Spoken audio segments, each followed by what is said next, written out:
40% of students are bullied at school, 30% are sexually harassed, 11% at a faculty member at public school. So one of the things I always like to tell people, you're more likely to get bullied at school than you are to learn how to read. Meet Robert Bortins, CEO of Classical Conversations, a homeschool curriculum educating over 100,000 students across the world. In this episode, you'll learn how to put your children leagues ahead of their peers while simultaneously rebuilding the community that the West has lost.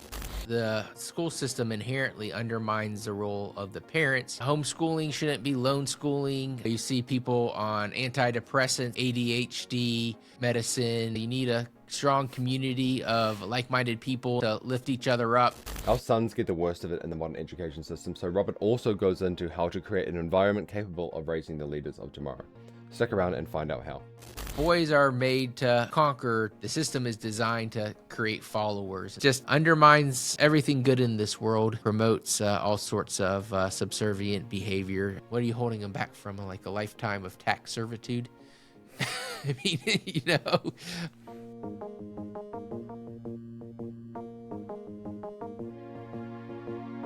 Really a big honor to have you on today. Yeah, I'm excited to be here, and I think legacy is such an important thing in making sure that we're building strong families for the future is every dad's and every family's responsibility, and it's not one that we can outsource at all. No, not at all. And it hasn't been that long in terms of recent history that we have been outsourcing it. And we've seen the impacts dramatically. In the past 100 years, complete change in family dynamics, complete change in the way that we view wealth and how we hand it on. So I'm really excited to dive into this topic today. So you are the CEO of Classical Conversations, but a lot of people don't know what that is or aren't aware of Classical Conversations or the different realms of homeschooling. So do you want to kind of walk us through just a brief overview of what that is? Yeah, so Classical Conversations is a full K through 12 curriculum. We even have college classes, and it approaches education from the classical model, and basically that's the way you learn anything, and it's divided into three stages or three skills sets. And the first one is the grammar stage, and so most people think grammar as English language or those type of things. And of course there's that, but every math has a grammar to it, sports, baking, science, it all has grammar. And these are just kind of the basic definitions of what's going to be going on in those subjects. So you start with grammar. Next is the dialectic, where you start comparing these ideas, contrasting them. It's also kind of referred to as the logical stage, where these things start making sense in your mind, and you're able to connect things together. And then finally is the rhetorical stage, where you can explain it to someone else. Someone will pay you to do it. You can go debate it. And so those are the kind of the three levels of learning. And then classical. And then we also want to use the best materials that mankind has produced over the last 3,000 years. And you can just look at the educational scores and the mental health of our young people to know that there's not really much good has come out of any of the new educational models that have been released in the last 20, 30, 40 years. And so we want to go back to help families flourish. And so the classical model is going to be, you're going to go back and read Plato. You're going to read the founding documents of the United States and compare it to founding documents in other countries. You're going to decipher Latin together and a bunch of things like that. And then we do that in community. And homeschooling shouldn't be lone schooling. You need a strong community of like-minded people and believers to lift each other up. As a Christian, the Bible says a cord of three strands is not easily broken. So, and it also says, if you go on a trip, go with another believer so that they can lift you up if you fall. And so for us at Classical Conversations, we form communities that meet once a week with a trained parent tutor that's using the curriculum with their family just like you are, but they've gone through our training program.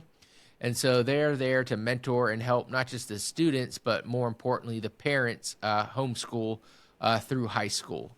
And so we started in my parents' basement in North Carolina. In 1997, I was one of the first 10 students to do that. I went on to get an industrial engineering degree, worked in manufacturing and some other businesses for about a decade. And then I came home as the organization grew to help my mom, and then ultimately transitioned to running the organization today. And so we're in 60 countries. About 90% of our students are here in the United States. But we want to see classical conversations, in every community, so that families have a opportunity to homeschool and really do it through a way that's a proven process that anybody can follow with support of people who want to see you and your family be successful for the long term. And it's really cool to see that some of the students that I was with, 20 some years ago, now are in communities and running their own classical conversations groups, and there's grandchildren in CC. So it really is become this lifelong legacy for believers. Yeah, I'm all about legacy as well. It's really cool that you have this community-based approach, because that's something that's lacking in a lot of people's lives today, where a lot of people don't have a church, or they aren't integrated with their community. It's a very isolated world we live in, despite the fact that we're so connected that you and I can have this conversation on nearly opposite sides of the world. So one thing I wanted to ask, just before we progress a little further here, is how did you arrive at this three-stage process, the grammar, dialectic, rhetorical? How did that come about? So that was a lot of research that my mom did, and back when I was in kind of middle school, she was trying to figure out what was different about how the older generations educated. My father is actually 10 years older than my mom, and so he had gotten kind of a little bit of a classical education in the public schools here in the United States before they went kind of full woke, which wasn't 10 years ago. It was about 50 or 60 years ago. She read some Douglas Wilson, Repairing the Ruins, people. She was always a fan of C.S. Lewis and Tolkien, and so she kind of discovered that they had a classical education. And then, so she just kept reading about it, and just different authors and things like that, and said, this is what we've been missing in our homeschool. And so she began trying to implement it. And that was the thing. There was a lot of theoreticals around like classical education, but no one had actually implemented it in probably, 70 or 80 years, like at any sort of scale. And so she was able to really make classical Christian education approachable and understood it because, quite frankly, she had homeschooled. And so many people who write curriculum don't even have kids. So they have a PhD and a piece of paper from some woke university, and they're writing curriculum, but they're writing curriculum for kids that they've never had before. Versus, we employ homeschool moms and dads to write our curriculum. They've graduated multiple kids into universities and into jobs and ministry, and so they've actually walked the path before and are there to help others walk the path today. Well, it's almost like a state of perpetual refinement, isn't it? It's learning to learn. And through this process, you're almost refining classical conversations itself. Is that a fair thing to say? Oh, yeah, that is definitely a fair thing to say. I mean, our curriculum, our ideas and our principles stay the same. But as we understand things more clearly or see what doesn't work or what does work, then we integrate that into our curriculum. And so we've got, literally thousands of years of homeschooling experience in our curriculum development people. And we're always in our communities trying to figure out what's working, what's not working, why is it not working, and refining it and making it better. So, if you think about it, we have about 100,000, we have over 100,000 students in our curriculum each year. And so, and since they're in community, we can get feedback from them pretty quickly. And so we basically, every year, we're getting 100,000 years of experience from our customer base that they're giving back to us. And we're then saying, okay, how can we, integrate some of these ideas or solve their problems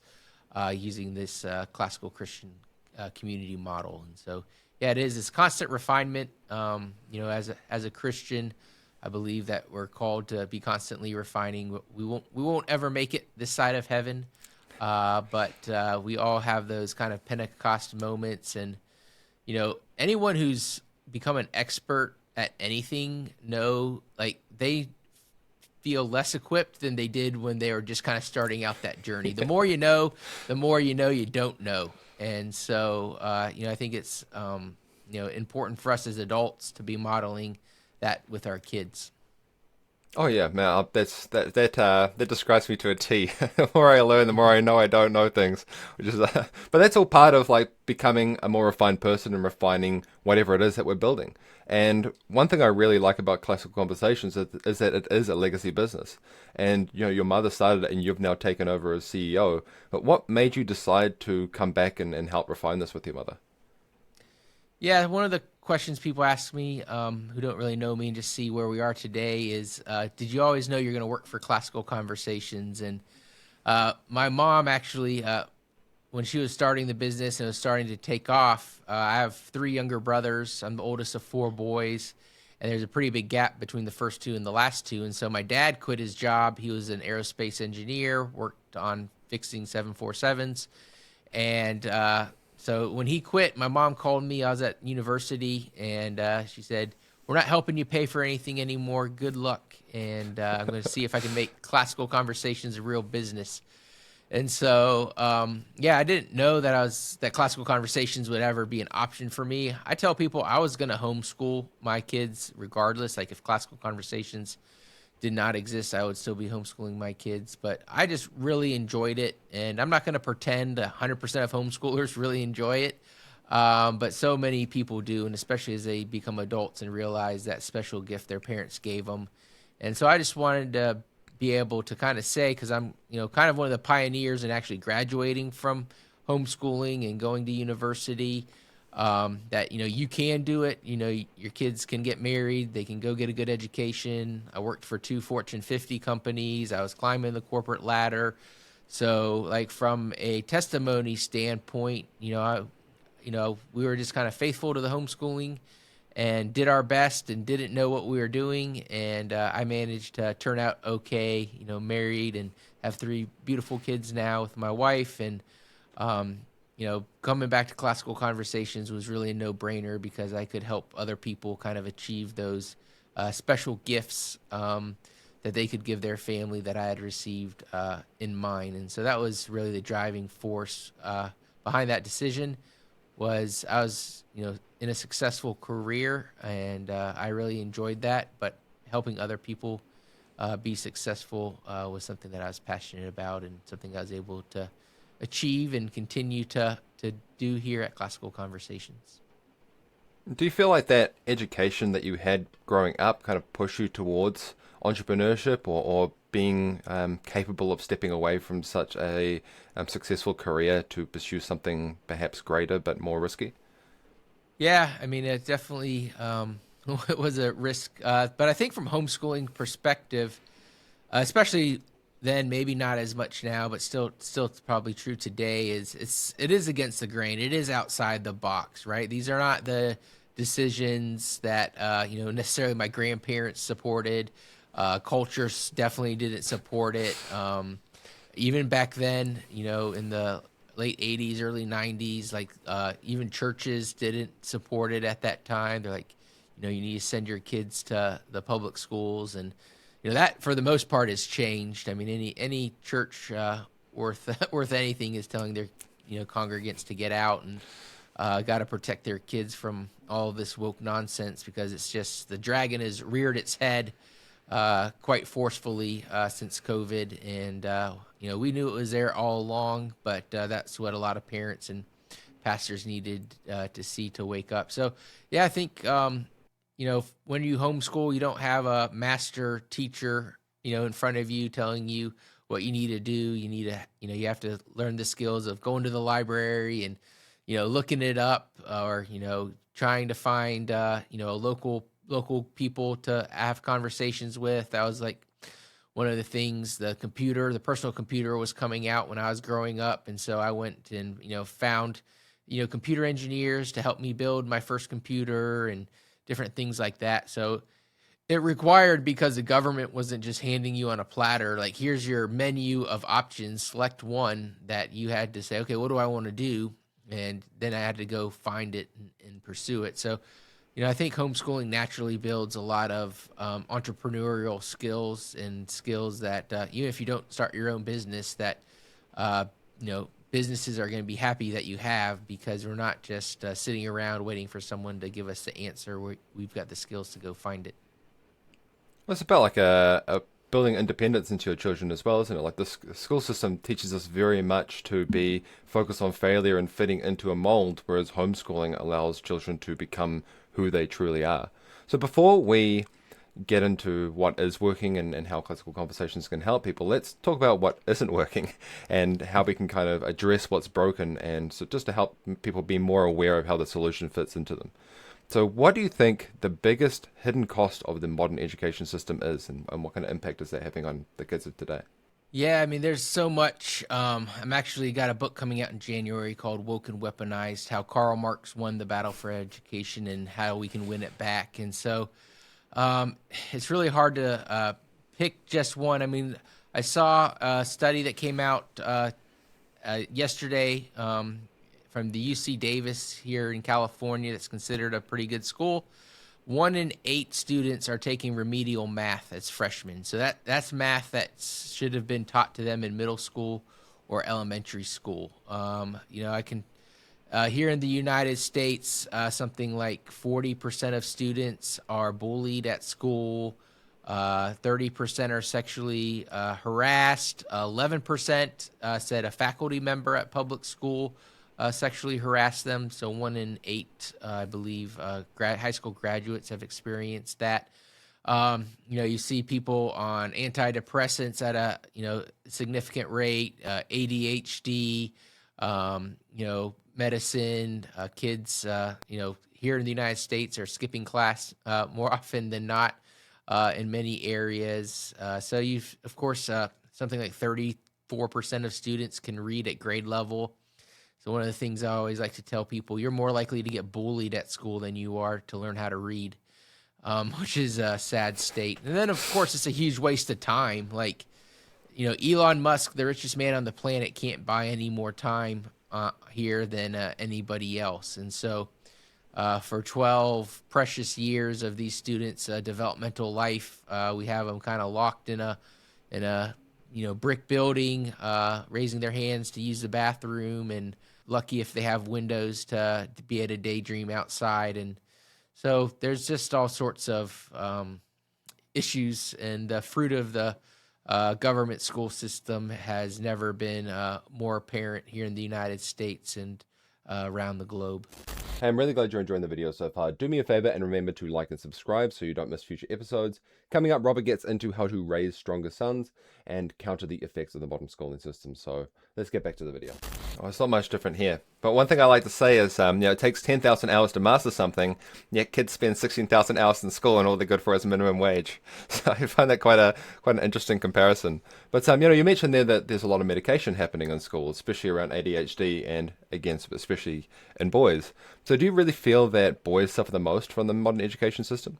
Yeah, I mean, I think it's definitely not designed for boys to be successful. It's also not really designed for girls to be successful, but they definitely are more have the natural ability to sit there for a long time. But boys are made to conquer, to see achievements, to go and do things, to wrestle, to use their hands, and almost all of those things are not things that the school is going to support of their students. So I mean, I just think of like my 9-year-old son when he's struggling. We go send him outside to run around for 10 minutes or shoot baskets or go ride his bike, and then he comes back in and goes back to working on his schoolwork again. And so we have a ball of energy. Every single parent looks at a young kid and says, "Man, if we could just bottle that energy up, you could sell it for millions." But instead, we suck the life out of children from a young age and just start conditioning them really to be subservient to leaders and to different groups of people through behavioral controls in the school system. And so you know it's hard to develop leaders in sort of that system, and I think we all have some innate leadership in us, but the system is designed to get that out of us because the system was designed from the beginning to create followers. And so it does a pretty good, it might create minimum wage thinkers, but that's in many ways what the system was designed to do, was to serve the elite in whatever country it was implemented in. So a lot of people say, look how bad the school systems are. And if you actually, and we explore this in my book, Woke and Weaponized, is they're actually more fruitful than their founders could have imagined. And they're actually operating exactly as they hoped they would. Really, there's just a disconnect between those who operate or started the public school system and what they wanted, which was consolidation of their own personal power, versus what a parent would want, which is a well-educated, young adult who's gonna flourish and keep the family name and make it stronger and build upon what their forefathers, and grandparents did. Oh yeah, and that's played a huge role in the deduction of the strength of the family as well. If we aren't keeping family power in the hands of families, well then it's going somewhere else, and those people that it's going to don't necessarily have our best interests in mind. So you did say at one point there that you're able to send your son out during the day if he's not, let's say, being agreeable, and we're much the same. But it's great that you're able to do that. But there's people that find that they obviously can't because their kids are in school, and the school's not going to do that. And a lot of people's lives kind of revolve around the school system. Inadvertently, they've got to drop their kids off at a certain time. They have to be picked up. You wind up with latchkey kids, and that can kind of sabotage a family culture a bit. But how else does the modern education system impact things like the father's role in the home, or the faith, or even the masculinity of boys? Yeah, so I think from the father's role, to touch on that one first, is like the father is now asks a bureaucrat if he can get his kid out early or take him on vacation. So the school system inherently undermines the role of the parents because the parents have to be subservient to the bureaucrats who are running the system itself. And so the students don't learn to respect the dad or the mom because the dad and the mom, when they want to do something, have to go ask the teacher or principal or administrator if they can go do that thing. And so again, I don't know how it is where you are, but they have to drop their kids off and pick them up. You might wait an hour, half an hour in the morning, half hour at night in a car just picking your kids up. Or worse, they are on a school bus where they're getting bullied, or at least nothing good is going on there, and they're wasting hours of their time, and they're coming home, tired and hungry.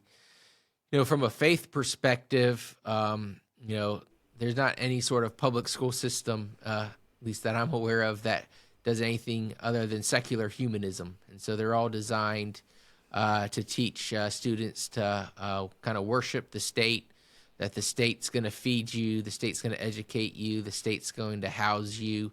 That's kind of the underlying message, and not to rely on God, not to rely on family, not to rely on church or community structures, but that the state is the ultimate provider for everything good in your life. And so I think that's ultimately why we see, at least here in the United States, I think about 3 to 5% of Generation Z have like a biblical worldview, like almost like 20 or 30% identify as LGBT.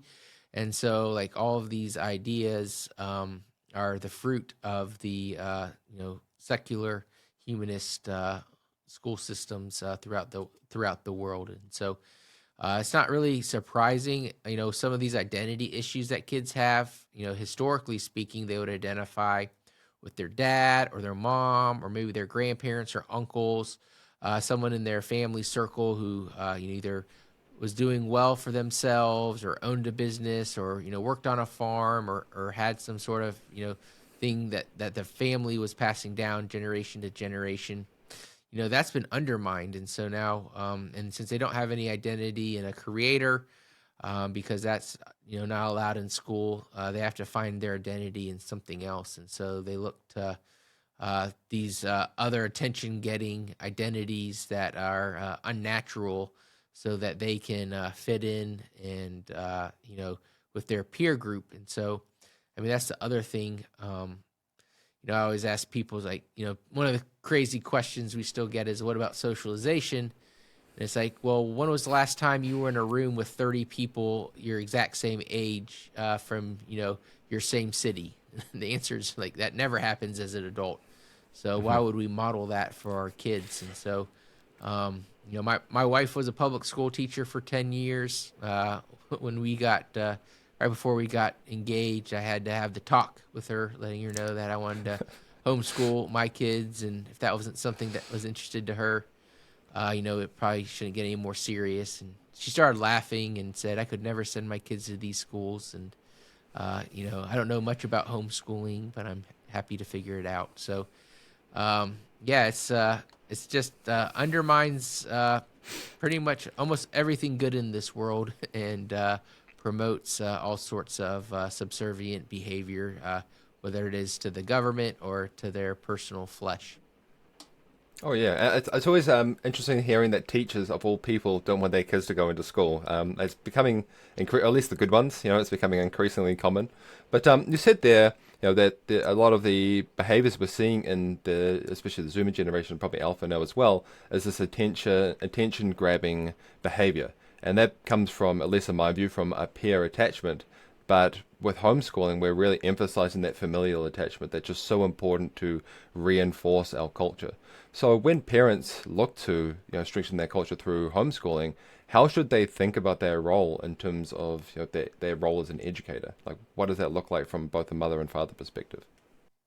Yeah, so one of the things that people say, they don't homeschool because they don't know everything. I didn't like chemistry or history or whatever subject they didn't really enjoy. And so, like, one of the things that's special about homeschooling is a lot of times when you come back to those subjects that you didn't like as a kid, you start to, because your brain is matured and you've matured, you've actually start enjoying them, and you can start learning things along with your kid, which one is a great way to go. If you're not, say, good at history, you can say, hey, I kind of didn't pay attention in my history classes like I should have, so let's go study this together. And then you can go demonstrate with them exactly how you would go do it.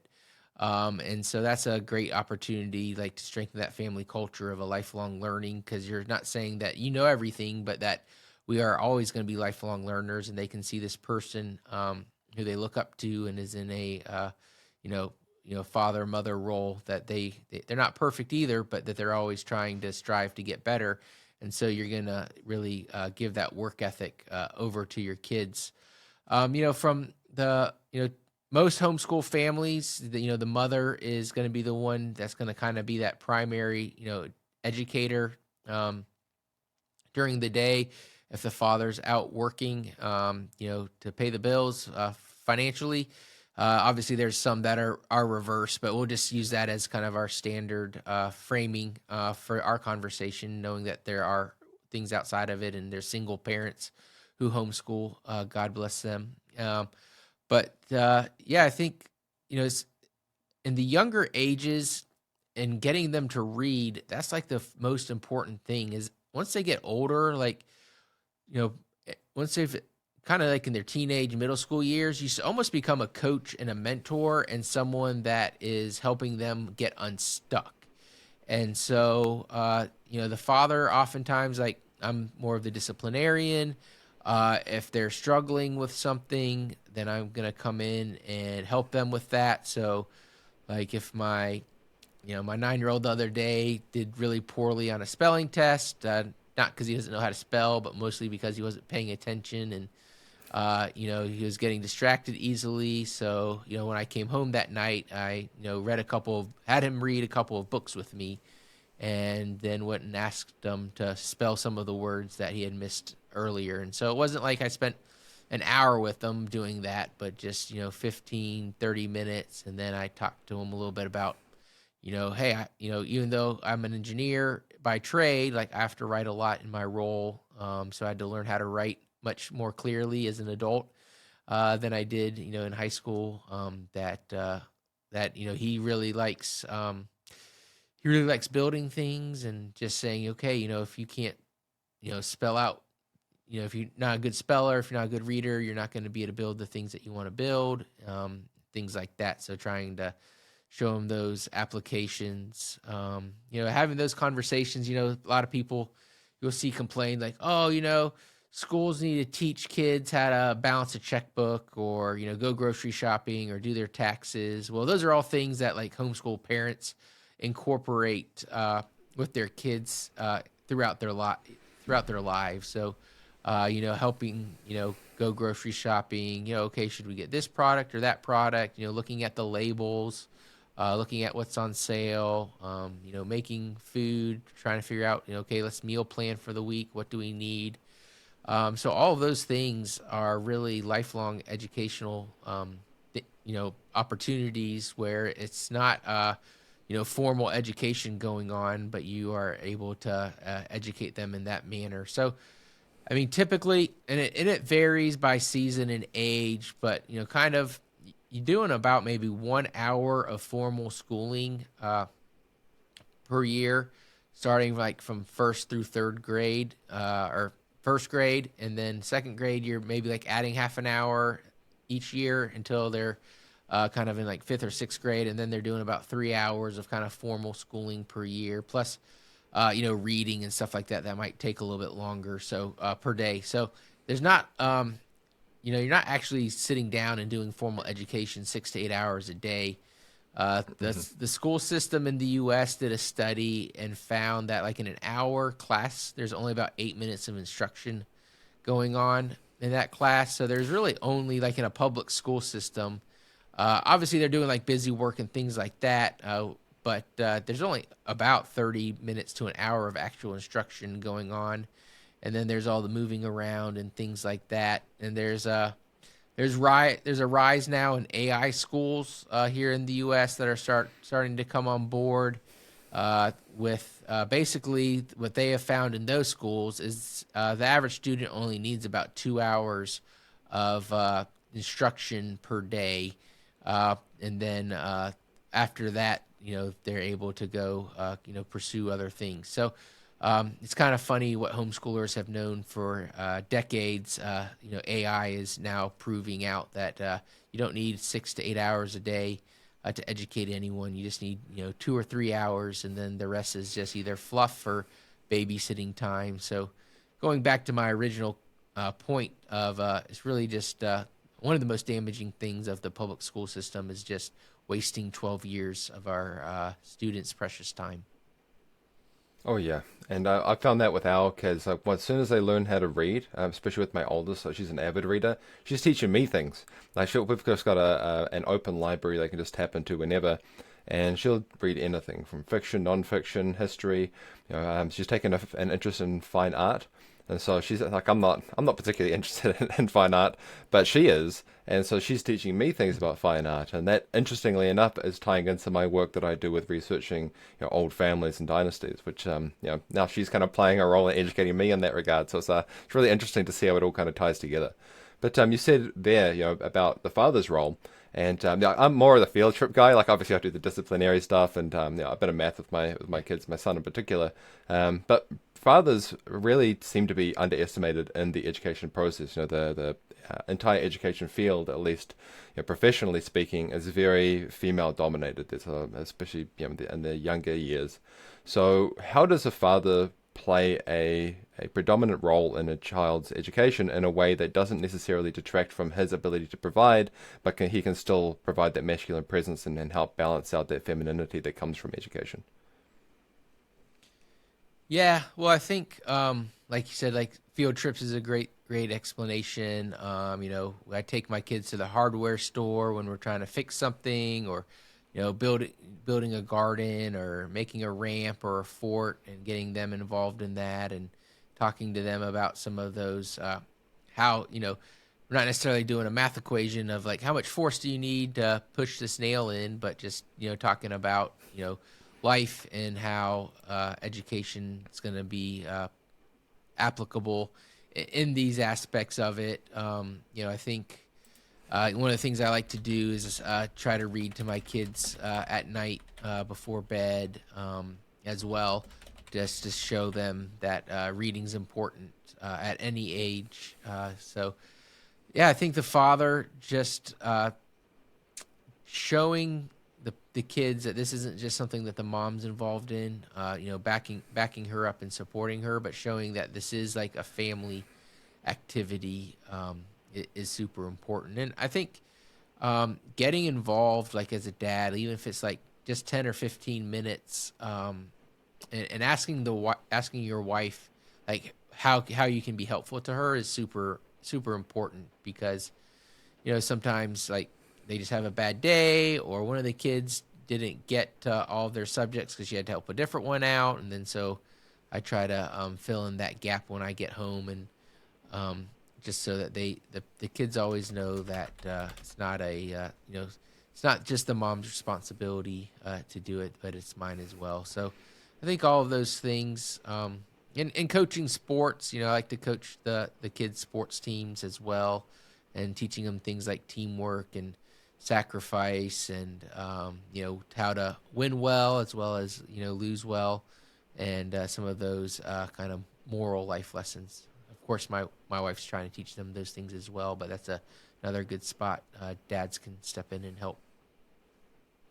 Okay, right. Well, and saying that, obviously men and women have different roles in the education process.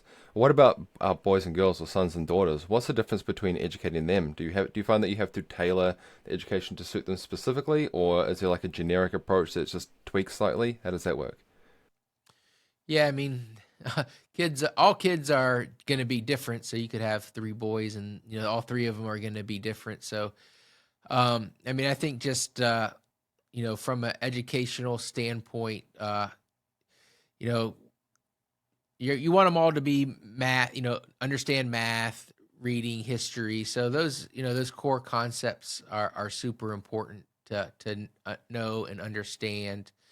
Uh, you know, my daughter, loves baking, and so my wife has her help prepare the meals and cooking and things like that. And sometimes the boys might get involved with those things, but not quite as much. But I'll try to take them out there and teach them how to grill, or last night I was hunting off our back porch, so I was just showing them some of those type of things. So I think there are different gender responsibilities.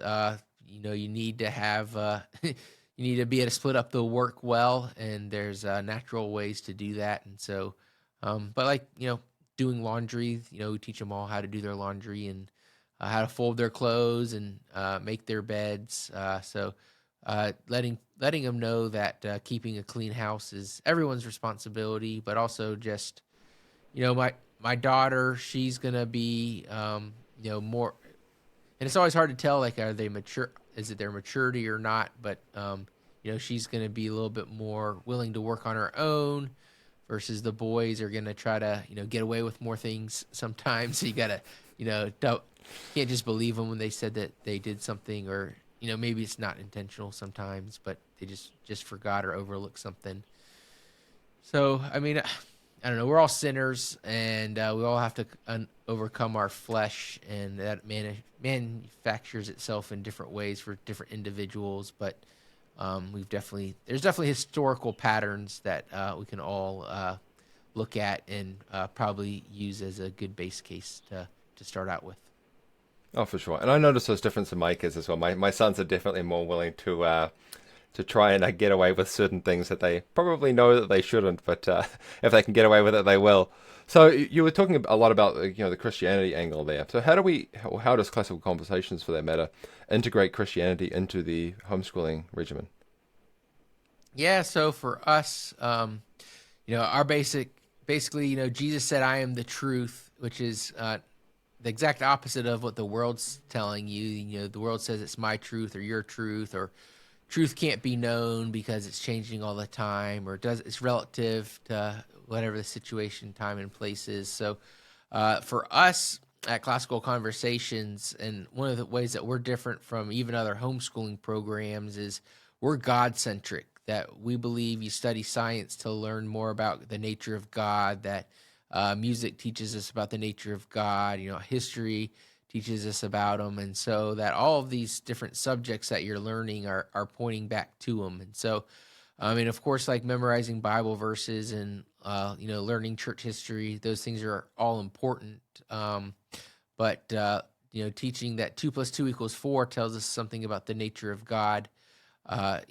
Makes it so that kids think of beyond themselves, and so with this kind of of course, homeschooling's child centric in the sense that, like, hey, I know each individual child has different needs and I can tailor, what's going on to them. I know, start math with him first, but do Latin first with her, and have this, boy do history first or whatever. But this idea of like the child should be at the center of their education just creates a very selfish, self-centered group of people. And I think we see that all around us as probably part of the reason why these are like the loneliest generations, even though we've been more connected, as you pointed out before, but everyone's lonely because they're all just thinking about how I get this out. How can I benefit? And like C.S. Lewis said, humility isn't thinking less about yourself, it's thinking about yourself less.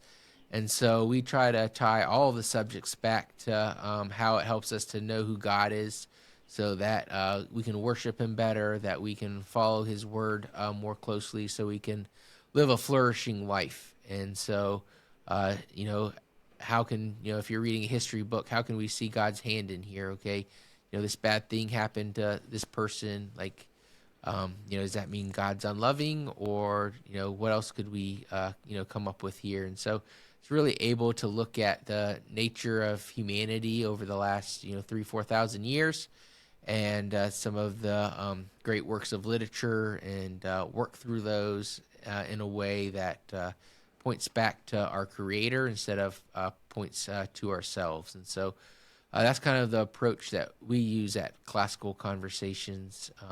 Is that the Bible says it's the glory of God to conceal a matter, and it's the glory of kings to find a matter out. And so, as Christians, all of our sons and daughters are princes and princesses adopted into the kingdom of God.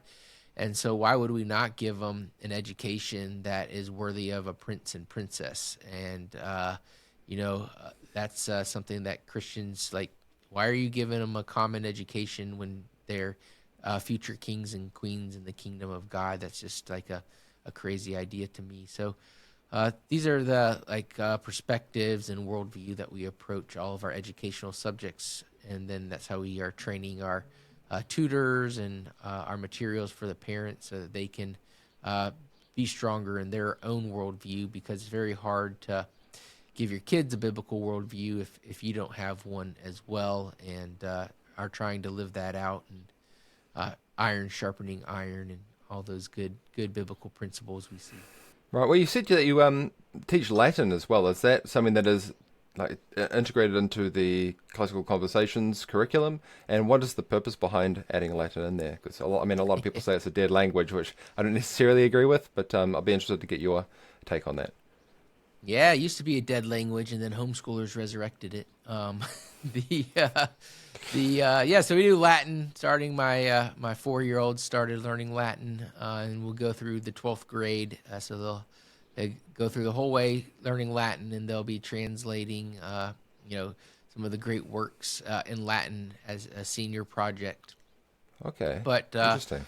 Part of it is, one, Latin's a very logically set up language, and so once you learn the structure of Latin, that's going to help you with any language. So learning Latin is actually great if you want to be a computer programmer, because computer programmers, all those languages are all just very logical languages, and Latin's going to train your brain in a way to do that. So it's a way of creating that neurological pathways so that students can tackle more things It's definitely not an easy language to learn. It's not, it's not as hard as Mandarin or some of the other ones. But there are so many languages like French and Spanish that come from it. Obviously, if you're going to go into the medical field, there's a lot of Latin terms that you'll need to learn as a doctor or nurse, or in those as well. And so and of course, we all want our, as Christians, unfortunately, there are definitely people who are trying to change the Bible in their own image. And so it's always going to be helpful if we can go back in time and read that Latin and be able to protect ourselves from that. And yeah, I wasn't the best Latin student, but I definitely caught some of the auxiliary benefits rather from it, with being able to think well and clearly.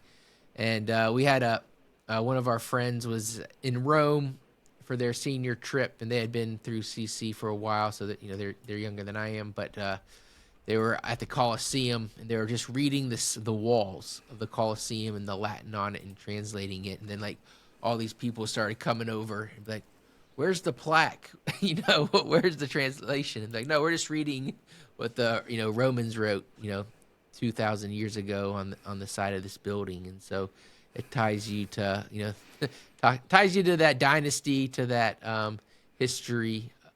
So I think it's for us, maybe you could have picked Greek, but for us, Latin being the foundation of so many different languages, and just such an analytical, logically set out language, is just going to help you in so many other areas of your life, whether you like Latin or not. No, that makes sense, and there's a logical approach to it. Using it as like a tool to help you think, and that is true too for like learning programming, for example, which is something that a lot of people in the homeschooling community, tout to teach children as a means to help them problem solve or develop their brains in such a way that they can think more logically.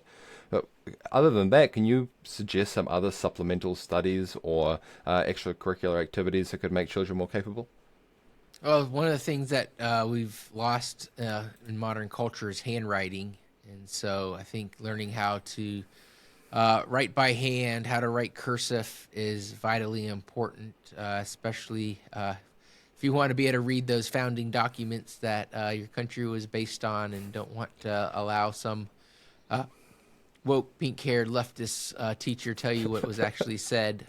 It's good to be able to look at the document and be able to read it for yourself. And so the other thing with that is it really does build that hand-eye coordination for students and helps them learn to concentrate. So, I mean, part of the reasons why I think we've had, all this ADHD and all this type of stuff, I believe part of the problem was we stopped having kids learn to do handwriting and to focus and learn to spell well and write clearly. And so those developmental pathways and that ability to concentrate was lost because you just didn't have them, doing that simple exercise. So it doesn't take long.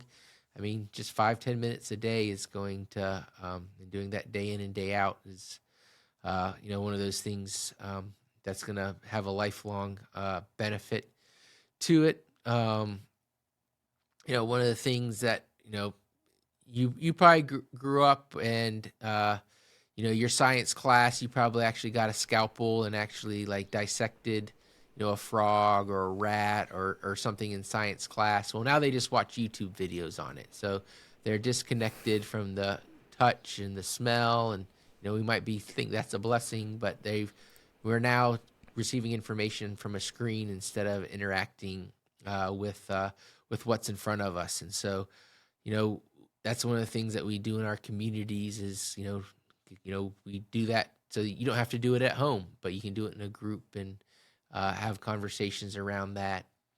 One of the other things that, at least here in the U.S., I've seen polls where there's more people are scared of public speaking than they are of dying, which I understand as someone who speaks publicly a lot, but or where they're coming from. I don't have that fear anymore, but when you first get started, there's a lot of reasons to be fearful. But we do public speaking starting in kindergarten, where they come up and do presentations, but we do things like mock trial, where they actually go in front of a judge, and there's a prosecutor and a defense, and they act out and memorize all their spots, and positions and their lines, and they hold the trial, and that's something that we do in middle school, and we do a year of doing debate, where they come up and debate hard subjects and ideas that are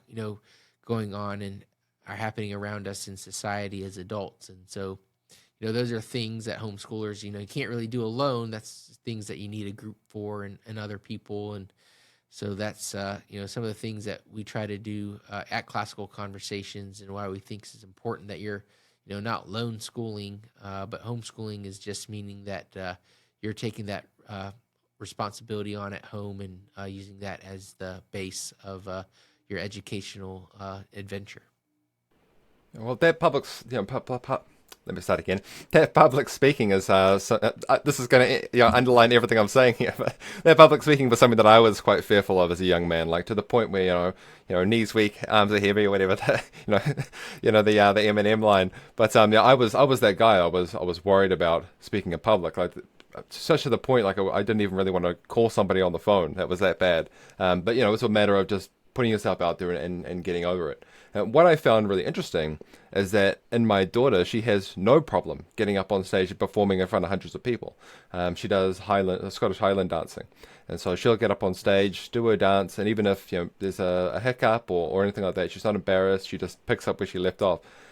She's really confident in that regard, despite the fact that she's very introverted like myself. And I always thought it was like a personality flaw more than it was, a skill that had to be learned. But being able to introduce her to that from a very young age was very, very interesting, just to see how unnatural it is almost to be fearful of performing in front of people. And so in saying that, that was a personal flaw of mine. And that's something that I don't want to have replicated in my kids, and I don't want them to be held back by that fear.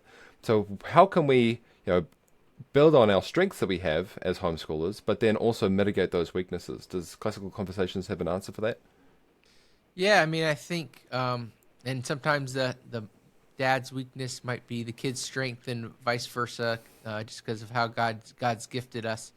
One of those things, like I said, about those community aspect is that it's nice where we can tap into other parents who may have a strength or a love or a gifting in areas that we don't, and they can either help mentor us or answer our questions, or maybe they'll come and do a tutoring day, or hey, let's get our kids together and do this subject together, so that my kids can learn from how you teach it or how you're doing it at home. So there's that great community aspect of it. I think it's natural for kids to want to pursue some of the same things their parents love, just because that love is contagious. Like if you're a fan of a local soccer or football team, right, they're going to probably root for that same team because you're talking about it, you're engaged in it, and things like that. So it's really easy for kids to kind of enjoy the same things that their parents enjoy. And so I think,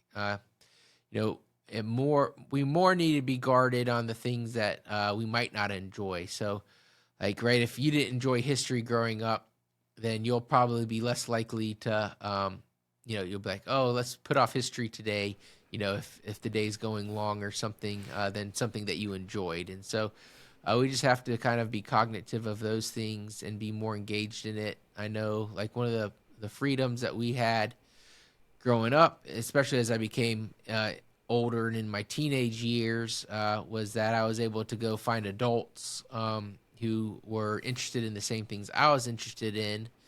And any adult who finds a young person interested in what they like are going to be very engaged and wanting to mentor and help them be successful. And so being able to find adults, and parents can help out of like finding adults that are interested in it. So if you're not into cars, like I'm not into cars, but if one of my kids was into cars, one of my elders at church teaches engine repair at the local community college. So I could, connect them together and have him go shadow him or ask him questions or those type of things. So I think it's really important to find people who are like-minded and not just provide informational support, but also are going to provide that spiritual, backup that we all need. Oh, for sure. And also, just on that same subject, do you find that in order to raise more masculine boys, yourself included, with the way that you were brought up and when I found people that were interested in what you were, do you find that from a male perspective and growing up as a boy into a man, that it's vital to have other male influences outside of your own father? Yeah, I mean, I think it's important for the father to cultivate a group of men that they want to have help raise their son, and it might be for a season or a time. But like for us, we're really near a military base here in the United States, and so there's a lot of former military that are at our church, and they all are very focused on raising boys. So we'll have like camp outs together. We'll go hunting together or teach them how to shoot guns together. We'll talk to them about the importance of providing for your family and all sorts of different ideas. And so we know that because of this group of men at our church and the group of men at my classical conversations community, that there are a bunch of people who love the Lord, want the same outcome for their kids as ours, and that we're able to, sometimes, share the load, as it were, versus maybe sending our kids somewhere else where our values are going to be undermined. And so, I love coaching my kids' sports teams, like I mentioned earlier, but I'm also glad when I can let another man who I know and respect coach them as well, so that they can get a different perspective, and I can still be helpful from the sidelines or whatnot.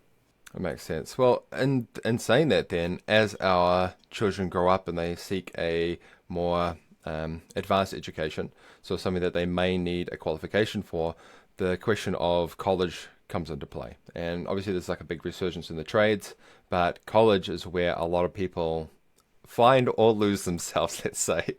So you went to college. Do you still think that that's a viable path in the modern day? Or do you think that there are alternatives that we can now present our kids with?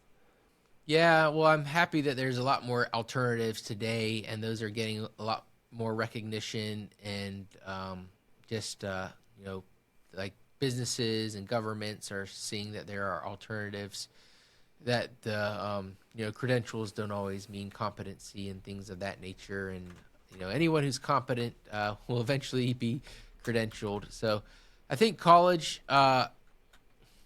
initially was to surround yourself with a mentor, mentor professors who you respected, and a group of people pursuing the same thing, so that you could do that together, and do that in a focused manner for a short period of time to really like supercharge your career or your life. Versus now it's just become a 5-day booze and party fest where you wake up 5 years later and you're $100,000 in debt, and can barely get a job if you're lucky. So there's still colleges who do it the right way. There's just not very many of them, unfortunately. There does seem to be more opportunities now to get an online degree, which has the benefits of usually being cheaper and more flexible, but you've kind of lost out on that camaraderie standpoint and maybe that ability to find yourself. So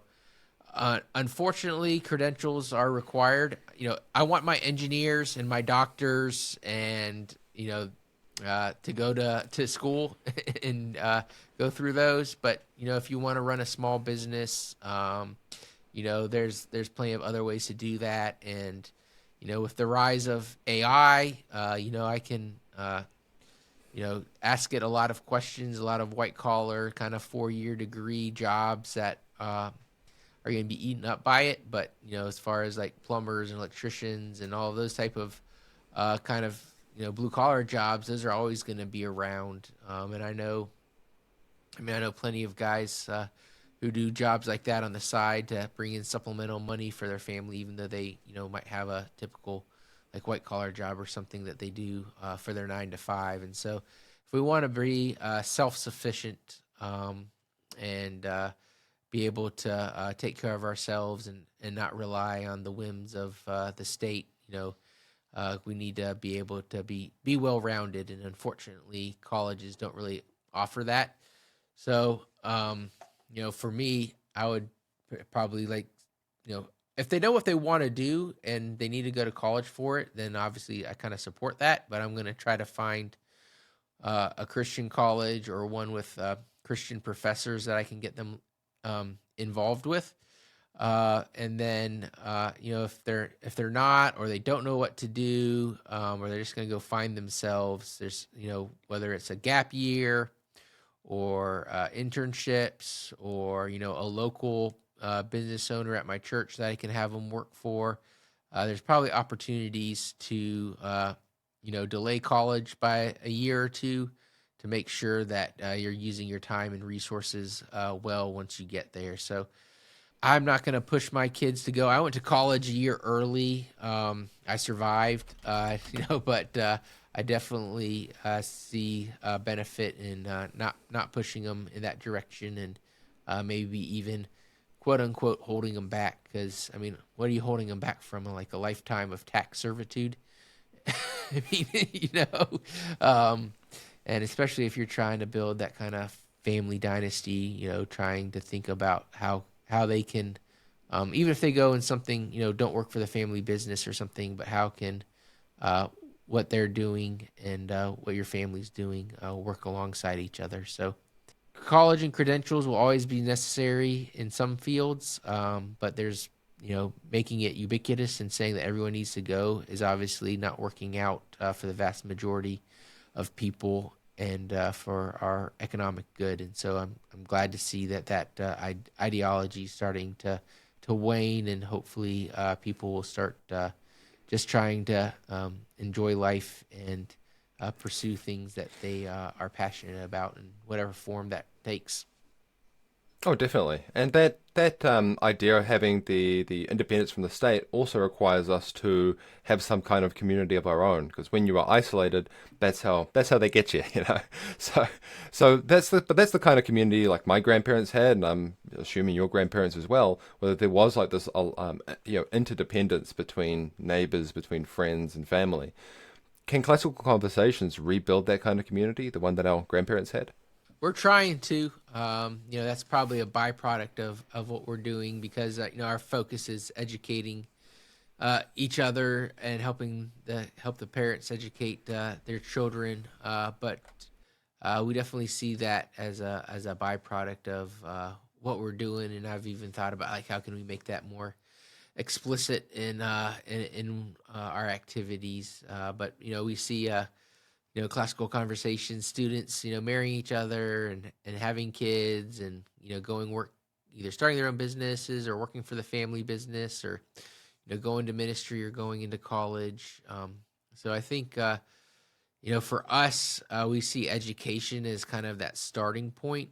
And, once you start kind of go down that path for education, then you start seeing how that can benefit you in these other parts of your life. And so I think it's ultimately kind of that strong foundation. So it's going to be very difficult for someone who's been in public school for 12 years to come to that conclusion. Not that there are obviously not people like yourself that have, but your average person is gonna kind of back whatever they know, or whatever they were raised in, and not think outside the box. So I think once you understand you can educate yourself without the government's involvement, everything else becomes much more open to you.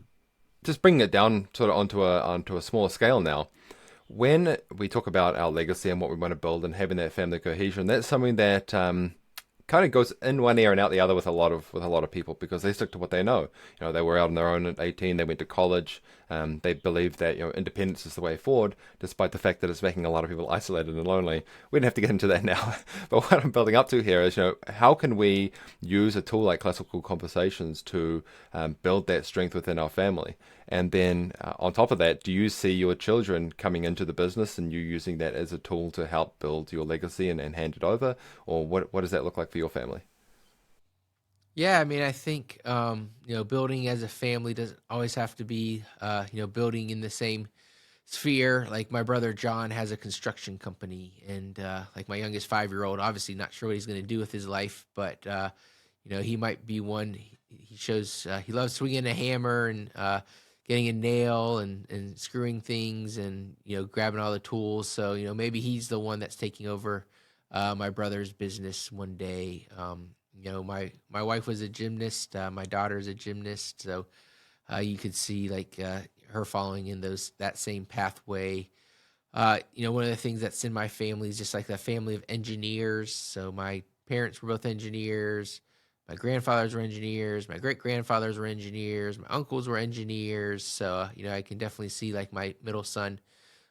He's got a lot of those engineering tendencies as well. So finding like how they can fit in together, and then like my brother right now is putting on an addition to my house, and so while I could have paid someone else to do it, but I know that he's going to do a good job, and he's not giving me a discount, but charging me a fair wage, so I'm able to support his business, through what I'm doing with my house, and so I think there's a lot of ways to continue to build. But I mean, if you look at some of these dynasties that are out there, right? They intentionally kind of had those conversations with their kids about supporting one another, about building together, and sometimes that was in the same business and same organization, or sometimes it was in ancillary businesses. But I think our mission as a family is to really help other people, find Jesus, understand who he is, and so you can do that in many different realms. So having kind of like that big umbrella direction that you want everyone to kind of go under as best as possible, and then being able to serve their own talents. And so, yeah, I mean, I know that a couple of them would like to work in the business one day, or maybe run it. You don't always know if they'll have the talent and skill set to do it. But you want to make sure that whatever gifts that God have given them, and that they're stewarding those well, and so you can use your business and decisions you make inside of it, and decisions you make as a family, to help them understand and have those conversations. So just really being intentional with the way you raise them is important. Well, that's beautifully said. And we're coming up on time now. In fact, we're a little bit over. But there's one question that I really wanted to ask you to get your perspective on. And I think that this is something that will say a lot about what you aim to achieve with classical conversations. So when your great-grandchildren look back on the work that you and your mother have done, what do you hope they'll say about what you've built? Yeah, no one's ever asked me that question before, so it's definitely a good perspective to consider. I think what you hope for is that they lived out their values as humanly possible. That our values aligned with what you'll find in the Bible, and that whether we experience worldly success or not, that that they can look at our lives and say, I know that they heard, well done, good and faithful servant. And so I think, you just look at, it's very hard to pass a business on to one generation, much less 2 or 3 generations. There's only a few people who have done that successfully. And so even, Christian institutions, like Harvard and Yale are, just bastions of atheism now. And so knowing that we're all sinful and fall short of the glory of God, but that whether we experienced success or not, that on this world, that they know that we stored our treasure in heaven. That's beautiful. And thank you for coming on today, Robert. If a father hears this and he feels called to act and wants to become part of classical conversations, where should he start? Yeah, go to classicalconversations.com, and if you're international, we have links to our international website, and you can find us there. Or if you're in the U.S., you can just type in your zip code, and we're going to connect you with a homeschooling parent who can answer your questions directly, get you plugged into a local classical conversations community, invite you to like a free open house or information meeting so you can learn more about the specifics of what it means to get a classical Christian education inside of a community. So that's the where you go, classicalconversations.com. Of course, we're all on all the social media sites, and you can follow me on X, The Robert B. Show, and happy to talk all the time about homeschooling and the benefits. Amazing. Well, thanks, Robert. I appreciate your time today. Yeah, thanks for having me on, and yeah, God bless you and all that you're doing. So thank you. Hey, thanks for watching until the end. Remember to like and subscribe. You may as well at this point if you enjoyed this video. I've left a link to Robert Bortins' work with Classical Conversations in the description down below. I suggest you go and check that out. And if you're interested in homeschooling and countering the effects of the modern education system, I did another video with Alec Griffith that you can check out here. On the other hand, if you're interested in building a business and an empire for your children to step into, you can check out the interview that I did with David C. Barnett just here. Thanks again for watching, and I'll see you in the next one. Bye for now.